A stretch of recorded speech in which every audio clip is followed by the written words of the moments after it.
Hotep et bienvenue à la Kémitosphère, contribution africaine à l'administration des États modernes, le Sematawi ou l'unité africaine. Tel est le thème sur lequel nous allons nous entretenir. 3000 ans avant Jésus-Christ, l'Afrique était déjà unie. On parlait à cette époque de Sematawi, qui signifie littéralement l'unification des deux terres. Dans cette vidéo, nous allons découvrir la gestion et l'organisation politique des États modernes par les anciens Égyptiens et surtout pourquoi les Africains ont trouvé nécessaire d'unifier leurs terres. Si vous êtes nouveau sur la chaîne, veuillez vous abonner tout en activant la cloche de notification pour ne pas rater nos vidéos. Veuillez aussi liker la vidéo pour que les robots YouTube nous encouragent à travailler.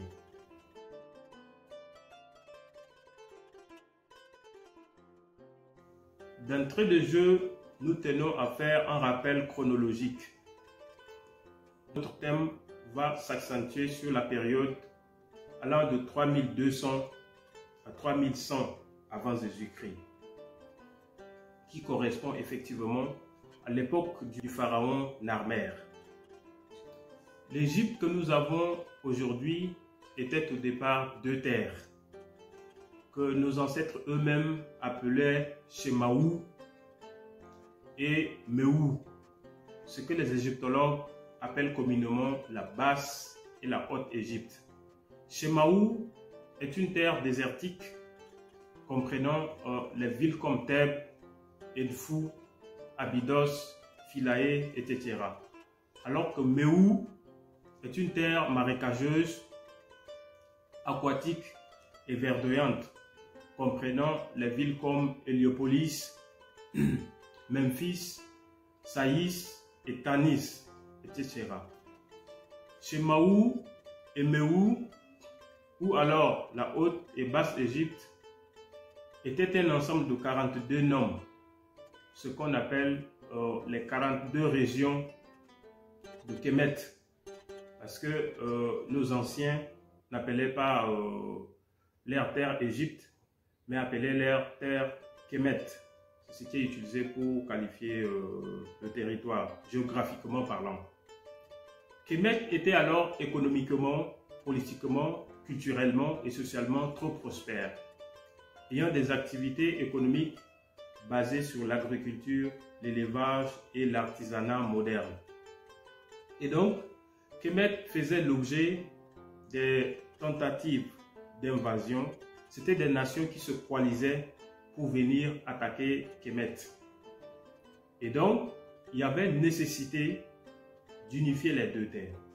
C'est pourquoi le pharaon Narmer, nous sommes entre 3200 et 3100 avant Jésus-Christ, c'est-à-dire 5000 ans de cela, quand il était arrivé aux affaires, a trouvé nécessaire d'unifier les deux terres, et ceci pour deux raisons. Économiquement parlant, il était nécessaire d'unifier les deux terres afin de contrôler la répartition et la gestion des terres agricoles. Il était nécessaire d'unifier les deux pays pour avoir un contrôle de la gestion, de la répartition des terres. Et aussi surtout de l'organisation et de la gestion de l'artisanat moderne qui à l'époque constituait une des principales productivités en termes d'exportation pour l'Égypte. Ça fait donc fallait contrôler, coordonner tout cela pour le bien-être général. Géopolitiquement parlant, il était aussi nécessaire d'unifier Kemet parce que comme Kemet faisait l'objet de tentatives d'invasion par des nations barbares, parce qu'il venait d'émerger à l'époque comme société humaine et trouvant l'Égypte non seulement très prospère, mais culturellement, socialement très avancée, les autres nations avaient cette rage de prendre l'Égypte et de le contrôler. Et donc les nations venaient pour envahir l'Égypte. Il était alors nécessaire de s'unifier pour coordonner ses forces militaires afin de défendre le pays. Donc voilà les deux principales raisons que nous pouvons avancer pour ce qui est de la nécessité d'unifier les deux terres. Voilà ce qui va pousser Narmer à son arrivée aux affaires d'user des moyens diplomatiques et aussi militaires pour unifier les deux terres, c'est-à-dire les 42 noms ou alors les 42 régions qui ont, chaque région a son petit gouverneur qui est son petit roi.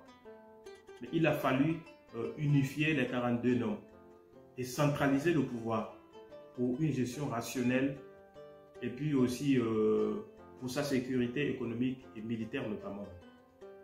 Donc, l'unification des deux terres après les efforts militaires et diplomatiques du pharaon Narmer s'appelle Sematawi. Sematawi, c'est-à-dire nos projets d'intégration régionale africaine, de panafricanisme des États-Unis d'Afrique. Le terme approprié pour qualifier ces projets, c'est le Sematawi. Parce que quand nous prenons panafricanisme, panafricanisme vient de Pan et Afrique. Pan n'est pas africain et comme je le disais dans une vidéo précédente, le nom Afrique n'est pas un terme africain. Donc les terminologies sont très nécessaires. Nous devons faire usage de nos propres termes pour qualifier nos actes et nos faits. L'Afrique est une terre des traditions scientifiques et nous avons nos propres termes pour qualifier nos actes et nos faits. L'unification des deux terres, c'est-à-dire Shemaou et Meou,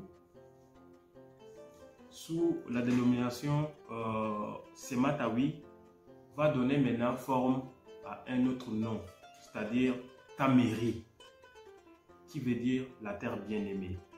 Pour la Sematawi, il n'était pas juste question d'unifier les deux terres, de faire la réunification, mais aussi de mettre en place des institutions permettant de gérer rationnellement tout le pays. Parce que là, le pays est grand et avec 42 noms qu'il faut maintenant gérer de façon centralisée, il faut une certaine organisation administrative.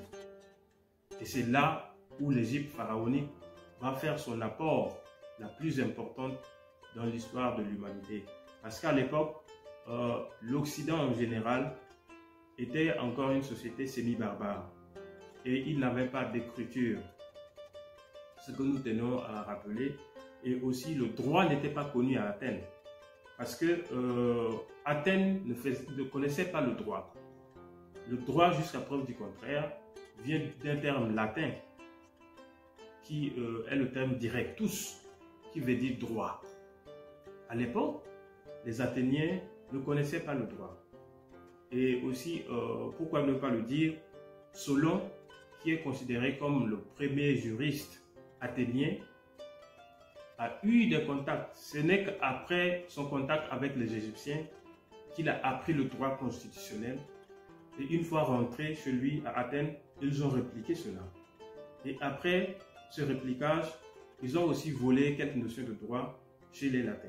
Donc, le droit était totalement étranger aux Grecs, sinon aux Athéniens.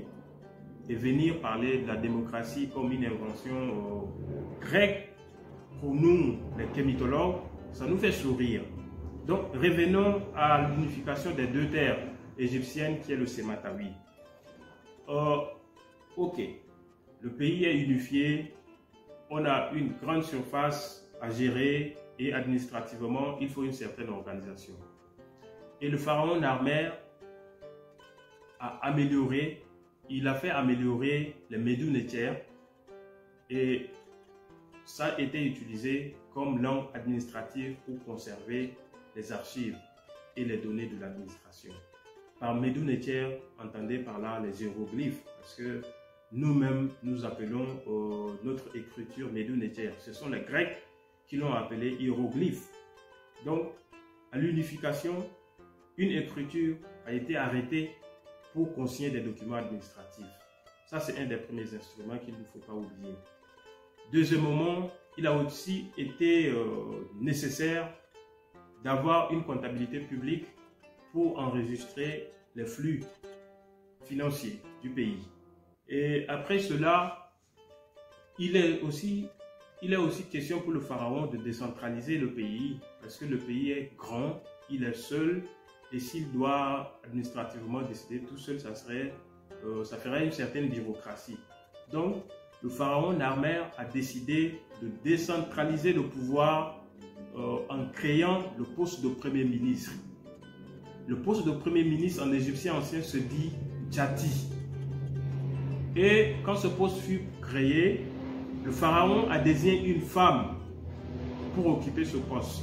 C'est-à-dire, pour la première fois dans l'histoire de l'humanité, l'Afrique a créé le poste de Premier ministre. Et c'était une femme qui a assuré pour la première fois ce poste de Premier ministre. Entre-temps, ce qui se passe en Occident, c'est que la femme locoderne n'avait pas encore le droit de posséder les biens économiques. C'est-à-dire, juridiquement, elle ne peut même pas agir de son propre chef. Quand elle a des litiges, c'est soit son mari, soit son frère ou soit son fils qui peut aller à la place publique parler en son nom. C'est pourquoi d'ailleurs, pour ce qui est des mariages, on donne le nom de l'homme à la femme. En réalité, c'est pour permettre à la femme de s'exprimer parce que juridiquement, chez eux, la femme n'existe pas. Donc, nous avons créé le poste de Premier ministre. Nous avons nommé pour une première fois une femme comme Premier ministre. Et cette dame, non vraiment, elle a créé le poste des autres ministres. Parce qu'elle a trouvé les tâches un peu lourdes à faire pour elle seule. Donc, elle a créé les autres postes de ministre, c'est-à-dire vous avez le ministre des Relations extérieures, pour la diplomatie. Il y a aussi le ministre de la guerre qui était nommé. Il y a aussi le ministre de la gestion des affaires de commerce. Donc, la dame a créé les postes de ministre et elle a aussi créé le conseil des ministres.